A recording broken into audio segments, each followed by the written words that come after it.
The marketplace stank of fear and alien sweat. Stood on the auction platform with chains around her wrists and ankles. The metal dug into her skin, leaving red marks that would bruise by morning. Around her, hundreds of other humans waited in similar chains. Some cried. Some stared at nothing, kept her face blank and her mind sharp.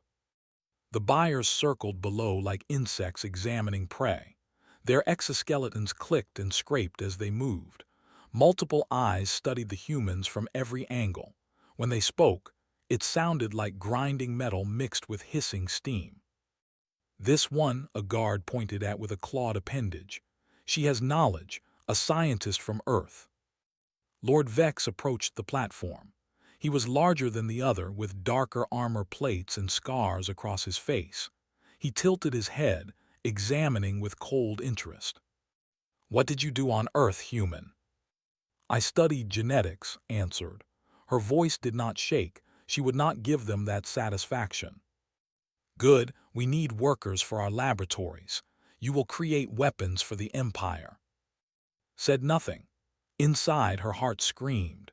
She thought of her husband, killed 3 months ago when they attacked their diplomatic ship. She thought of her 8-year-old twins, safe on Earth.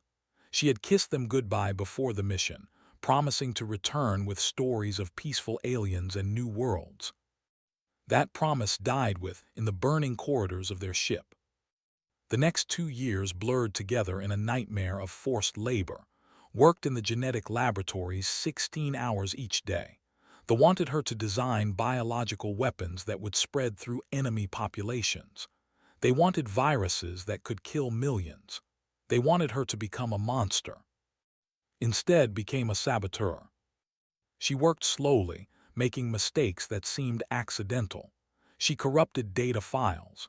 She designed viruses that looked deadly in simulations but failed in real tests. They beat her when projects failed, but they needed her knowledge too much to kill her. At night, locked in her cell, dreamed of her children, with his serious eyes and careful questions, with her wild laugh and fearless heart.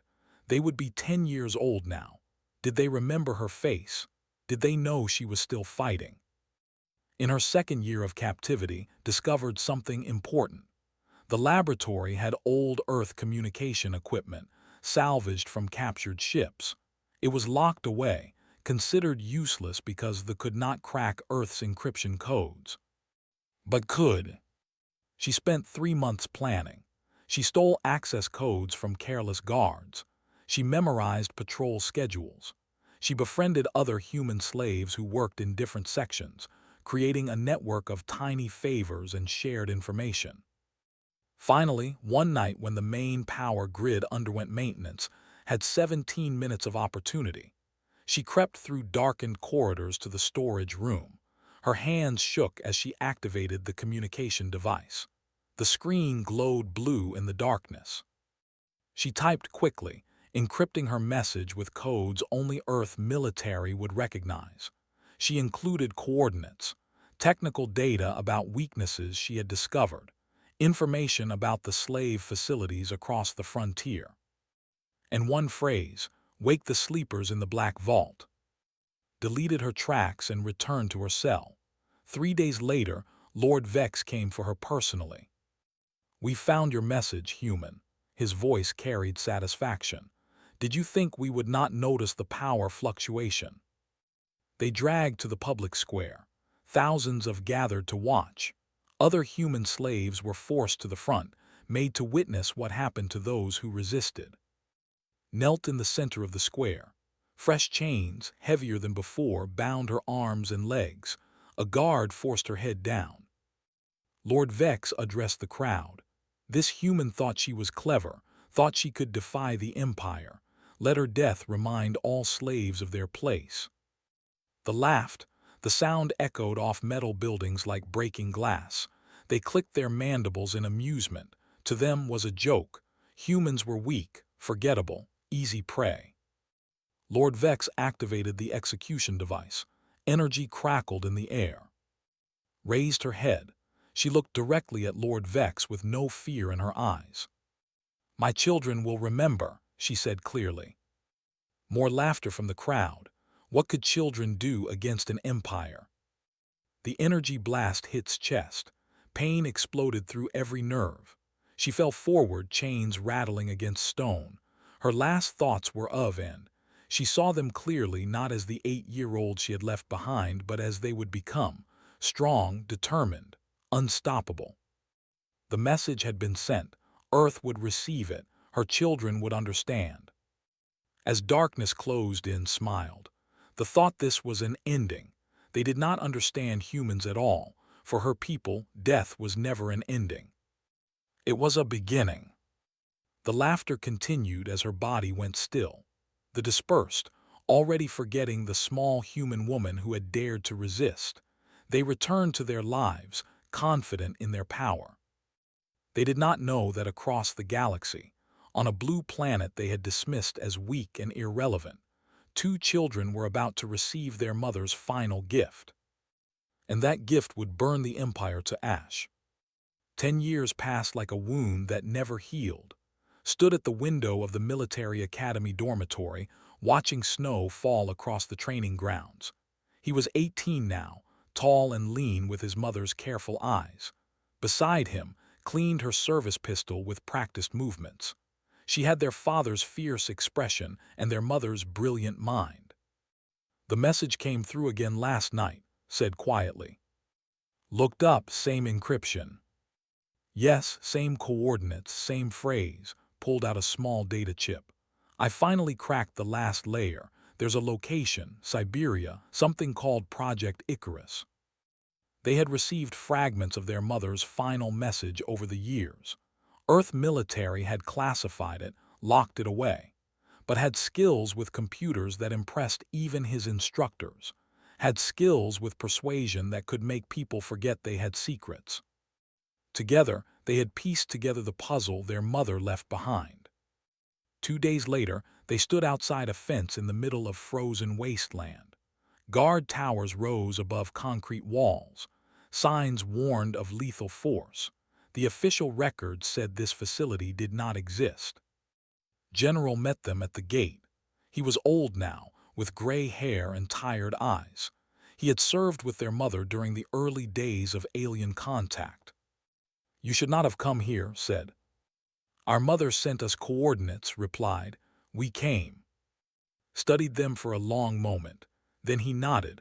Follow me. What you are about to see must never be spoken of outside these walls. They descended through 11 levels of security. Each door required different biometric scans. Each corridor had armed guards who watched them with hard eyes. Finally, they reached a massive vault door built into solid rock. Before we knew aliens could be hostile, Earth prepared for the worst. We asked ourselves a question. What if peaceful contact failed? What if we needed warriors beyond anything natural selection could produce? The vault door opened with a hiss of equalizing pressure. Cold air rushed out, carrying the smell of antiseptic and metal. Inside, rows of pods stretched into darkness, hundreds of them. Each contained a human figure frozen in sleep. Status lights blinked green across the chamber like distant stars. Project Icarus continued. 300 children taken as infants from volunteers, genetically enhanced, cybernetically augmented, trained from their first conscious thought to be the perfect soldiers. They were humanity's insurance policy. Walked between the pods reading the nameplates, Minu, Sara, each name attached to a sleeping face. Why did you stop? Asked. Because we realized what we had created, said heavily. They were too dangerous, too effective. In training simulations, 12-year-old revenants defeated entire companies of regular soldiers. They felt no fear, no hesitation. We locked them away before they could be deployed. The project was deemed unethical. Our mother worked on this, said. It was not a question. Yes, designed their biological enhancements, the regenerative systems, the enhanced neural pathways. She had nightmares about it for years. Moved to a control console. Before she left on the diplomatic mission, she came here one last time. She updated their conditioning protocols. added something to their training matrices.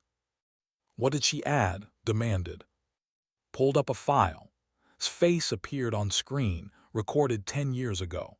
She looked directly at the camera as if she could see her children in the future. If you are seeing this, his recorded voice said, then I am gone, and if I am gone, it means humanity needs protection I cannot provide. I left you the keys to wake the revenants. Your genetic markers will unlock the vault, but know this. Once awakened, they cannot be easily controlled. They will be weapons pointed at our enemies. Use them wisely.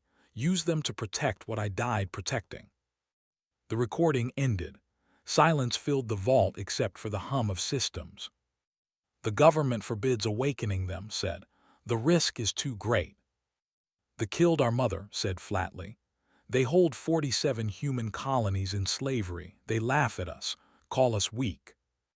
We are not weak, added. Her hand rested on one of the pods. Inside, a young woman named Sora slept peacefully. We were patient, waiting for the right moment. This is not a decision to make lightly, warned. And looked at each other. No words were needed. They had discussed this every night since finding the message. They knew the cost. They knew the danger. They knew their mother had planned for this exact moment. How do we wake them? Asked. Sighed. He had known deep down that this moment would come. Your genetic material will activate the master console. Place your hands on the scanner together. The twins approached the main terminal. Warning lights flashed red. Alarms should have sounded but had disabled them hours ago. He had made his choice too. And placed their palms on the scanner simultaneously. Blue light swept across their skin, reading genetic markers their mother had encoded a decade ago. The computer accepted them. Authorization confirmed, a synthesized voice announced. Awakening sequence initiated. Time to full consciousness, 6 hours. Across the chamber, pods began to hum. Temperature controls activated. In the sleeper's blood started warming frozen tissue. Hearts that had not beaten in 15 years prepared to pump again. Watch the readouts. This will change everything. Earth's government will brand you traitors. The military will hunt you. Let them try, said. Looked at his sister, then at the waking warriors around them. Our mother died in chains while they laughed. It is time they learned what happens when humans remember their dead. The first revenant's eyes opened, then another, and another. 300 perfect weapons, forged in secret and locked away in fear, began to wake. And with them, vengeance stirred. The first revenant to fully wake was Minyu. He sat up in his pod with smooth, controlled movements. His eyes were clear and focused despite 15 years of frozen sleep. He scanned the chamber, every exit, identified potential threats, and assessed the tactical situation in approximately 4 seconds. Then he looked at and, "You are not military personnel," Minyu stated. His voice was calm, analytical.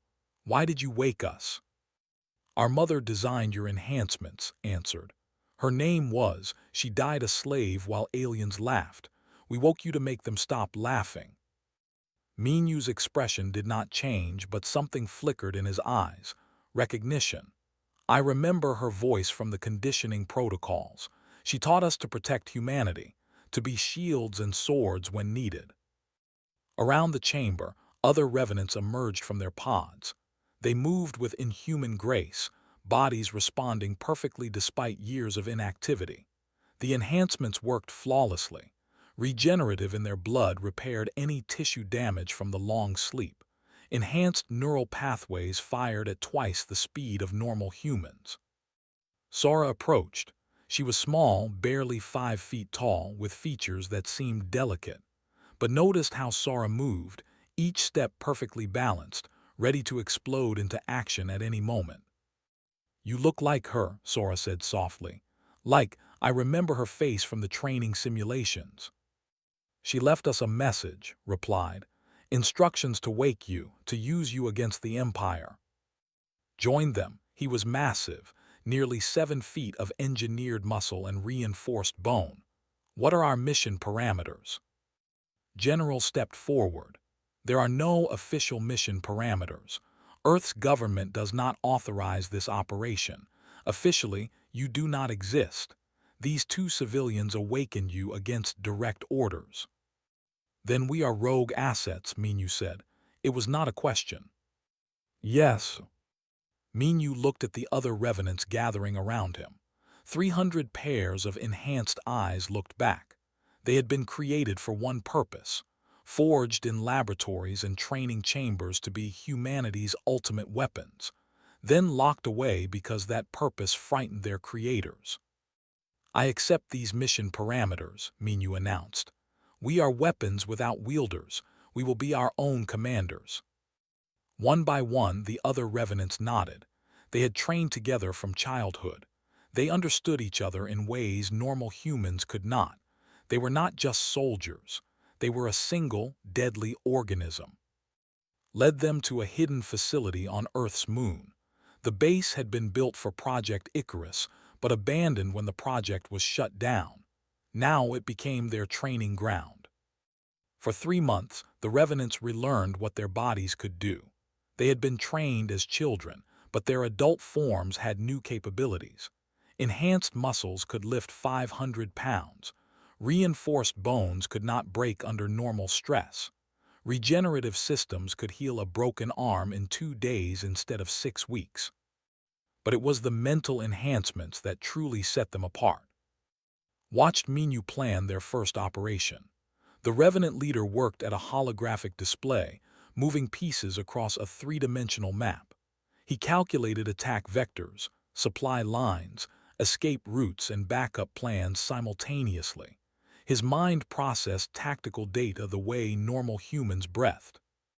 We will hit 6 facilities at once, Minyu explained. They will not expect coordinated attacks across multiple systems. They think humans are disorganized, impulsive.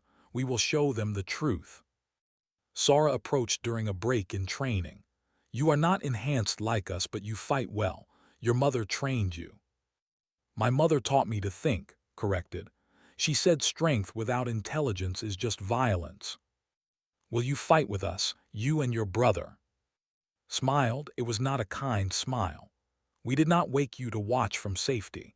This is our mother's vengeance as much as yours. Taught advanced weapons systems. The big revenant could field strip and reassemble a plasma rifle in 7 seconds while blindfolded. He could calculate bullet drop across 300 meters with wind resistance in his head. You are weak compared to us, said bluntly. Your bones will break easier. Your reactions are slower, but you have something we do not. What is that? Asked. Purpose that is yours. We were created to protect humanity. You choose to protect humanity. There is power in choice. Ran the flight simulations. She was the best pilot the project had ever produced. In simulators, she performed maneuvers that would kill normal humans from G-force alone. Her enhanced inner ear and reinforced cardiovascular system let her withstand acceleration that would tear regular pilots apart. We need ships, said to one day. The general smiled grimly. Already arranged. 3 frigates went missing from Earth's defense fleet last week. Officially, it is under investigation. Unofficially, they are in orbit above us right now. The Revenant stole equipment from a dozen military installations, body armor, weapons, medical supplies, helped when he could, covering their tracks. Other sympathetic officers looked the other way. Earth's government finally noticed. Orders came down to arrest the Revenants and return them to sleep. But by then, it was too late. The 3 frigates launched from the moon base with all 300 Revenants aboard, and went with them. Earth's defense fleet tried to intercept, but squadron flew circles around them. No shots were fired. The Revenants simply vanished into the darkness between stars. Before they left, Minyu sent one message to Earth. It was broadcast to every military channel, every news network, every communication device on the planet. We are humanity's children, created to protect what you would not defend. We go now to free our people from slavery. We go to make the Empire remember that humans do not forget their dead. We go to finish what started. In his command chair, Minyu looked at the star charts.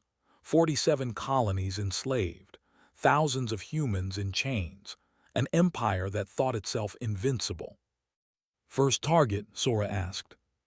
The mining facility at Station, Minyu replied. 300 human slaves, light defenses. We will hit fast and vanish before they can respond. Checked her weapon one final time. Beside her, pulled up the message their mother had sent 10 years ago, the last words she had spoken before dying. My children will remember. We remember, Mother whispered, and now they will too. The ships jumped to faster-than-light travel. Behind them, Earth debated and argued and issued orders that no one would follow. Ahead of them, the Empire continued its business, unaware that 300 ghosts were coming. Ghosts with their mother's face and their father's fury. The war had begun. Station orbited a dead moon rich in rare metals. 300 human slaves worked the mines 20 hours each day. Guards watched them with weapons ready and contempt in their multifaceted eyes. The Empire had controlled this facility for 4 years without incident. That changed at 300 station time. Minyu led the first team through the station's waste disposal airlock. They considered this entry point secure because nothing could survive the vacuum and radiation. They did not account for humans in military-grade powered armor, with regenerative repairing cellular damage faster than radiation could cause it. Sora's team entered through the ventilation system. She moved through spaces barely wide enough for her shoulders, silent as thought. Behind her, 5 other revenants followed in perfect coordination. Squadron disabled the station's defense platforms in 3 minutes. The defenders never got a distress signal out. The attack lasted 11 minutes. When it ended, every guard was unconscious, secured with their own restraint systems. The human slaves stood free for the first time in years, staring at their rescuers in shock. "Who are you?" one of the freed humans asked. Stepped forward, removing her helmet. "We are children, all of us. We have come to take you home." By dawn, Station was empty of humans. They woke to find their prisoners gone, and a message burned into the facility's main computer. "Remember, so do we." The same message appeared at 5 other facilities that night. 6 simultaneous strikes across 3 star systems. Over 1,800 humans freed in a single coordinated operation. The Empire's military commanders scrambled to understand how it was possible. Lord Vex, now Supreme Commander of the military, reviewed the reports with growing rage. The tactics were too precise, the intelligence too accurate. These were not random raids by desperate refugees. "Find them," he ordered. "Deploy hunter squadrons, offer rewards. I want these humans found and executed." But the revenants were already gone, scattered across space like smoke. They used the Empire's own size against it. With territory spanning dozens of systems, the Empire could not defend everything at once. Minyu planned each operation like a chess master playing 50 games simultaneously. He studied response times, patrol patterns, supply routes. He found weaknesses in systems the Empire considered impenetrable. "They rely on fear and overwhelming force," Minyu explained during a strategy session. "They have never fought an enemy that refuses to be intimidated. We will use that." The siege of Station became famous throughout the frontier. Then came the liberation of Colony, where his team destroyed an entire garrison using captured weapons and guerrilla tactics. Then the Midnight Strike on Facility, where Sora infiltrated the command center alone and disabled all security systems from the inside. Each victory brought more freed humans. Each freed human brought more intelligence about other facilities. The resistance grew like a wildfire. Discovered something crucial in his mother's final message. Hidden in the technical data was information about biology. had studied their physiology while forced to work in their laboratories. She had found a critical weakness. The nervous system relied on specific neurotransmitter balances.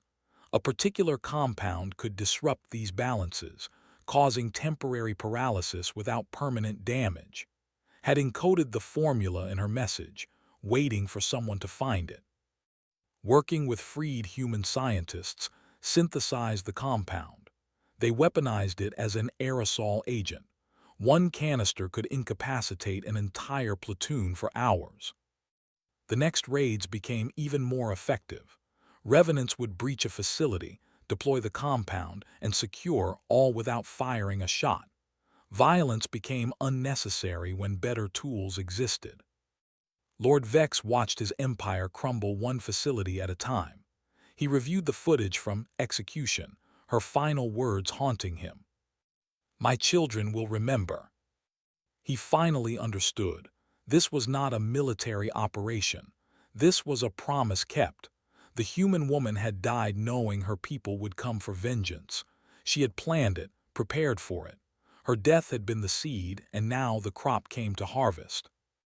The Battle of Crying Nebula became the turning point. They gathered a massive fleet, 300 warships, to finally crush the human resistance. They lured the revenants into an ambush in a nebula full of ionized gas that disrupted sensors. Commanded the human fleet, 15 frigates against 300 cruisers. The odds were mathematically impossible. "They expect us to run," said calmly. "We will attack." Her pilots flew through the nebula using manual controls when sensors failed.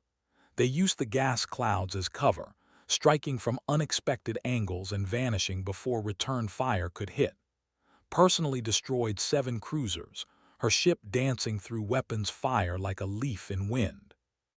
The lost 80 ships trying to catch 15 human frigates. When they finally, fleet had lost only 2 vessels. The casualties were painful, but the tactical victory was absolute. After Crying Nebula, commanders began refusing to engage human forces. Fear spread through the Empire. These humans did not fight like normal prey. They fought like nightmares given form. Sora led the infiltration of the Throne Fleet, the Empire's most prestigious military formation. She spent 2 weeks aboard the flagship disguised as a maintenance slave. During that time, she mapped every critical system, identified every security protocol, and found every weakness. When she activated her sabotage programs, 12 capital ships lost power simultaneously. Life support failed. Weapons systems crashed. Navigation went offline. The pride of the military drifted helpless in space while human forces evacuated the slave decks. Personally led raids on facilities where conditions were worst. She had inherited her mother's fury at injustice. Guards who had tortured slaves found themselves facing a woman whose marksmanship could put 3 shots in the same hole at 50 meters. "My mother died in chains," told one guard before securing him. "Every human you hurt her memory. That debt will be paid." By the end of the first year, 32 facilities had been liberated.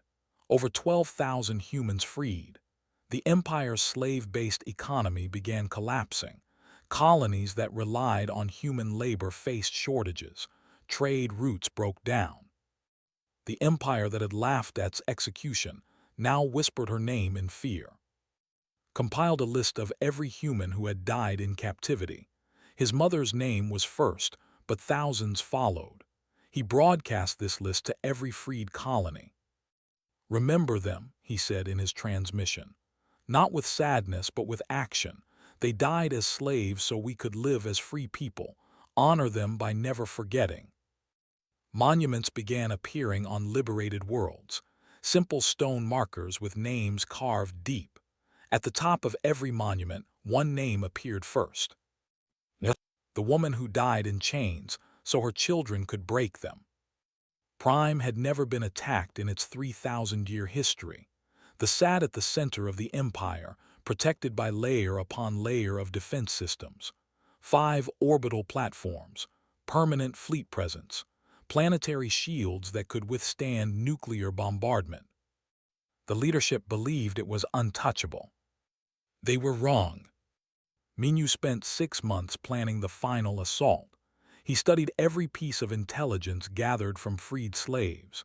He analyzed traffic patterns, supply shipments, and patrol schedules. He found the holes in defenses the thought were perfect.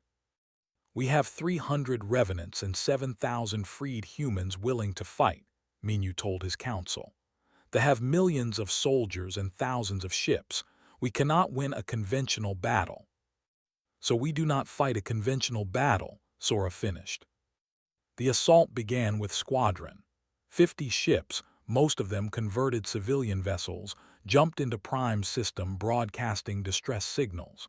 They claimed to be refugee fleets seeking asylum. While forces investigated, pilots seeded the orbital space with thousands of.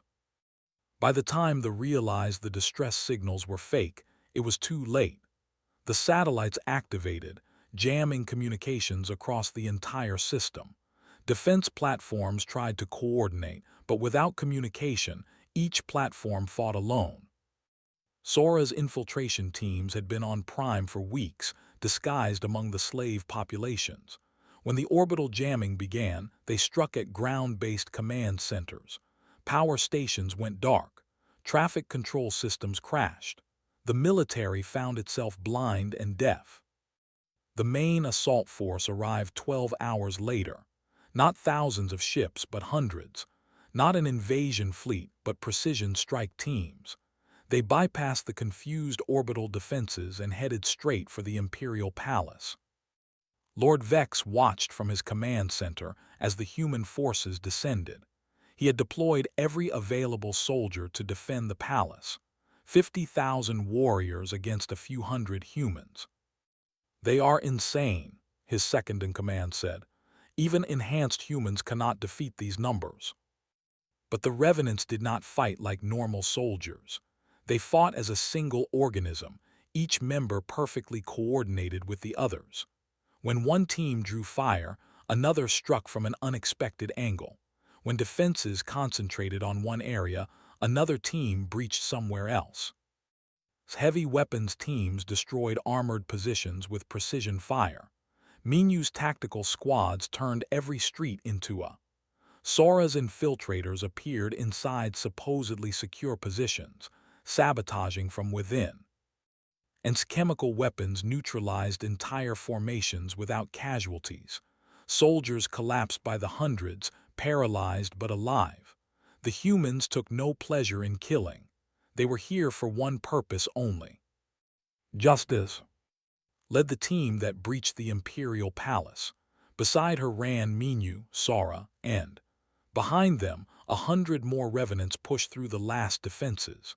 The palace guards fought desperately, but they were fighting an enemy that felt no fear and made no mistakes. They found Lord Vex in his throne room, surrounded by his personal guard. The Supreme Commander stood tall, mandibles clicking defiance. "You cannot win," Vex declared. "Kill me and 1,000 more will take my place. The Empire will endure."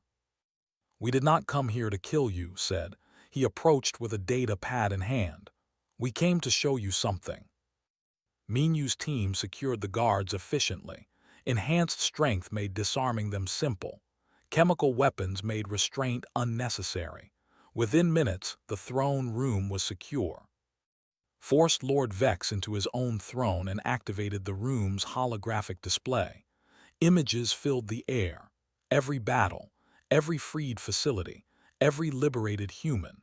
The scope of the Revenant's campaign played out in brutal detail. "You laughed when our mother died," said quietly. "You called humans weak, forgettable prey." "She was just one slave," Vex replied. "She was our mother, and she was never helpless." Pulled up more files. "While you forced her to work, she sabotaged every project. While you thought her broken, she planned this exact moment. Every enhancement we used, she designed.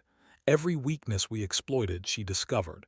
Every freed human is her victory." The display showed execution.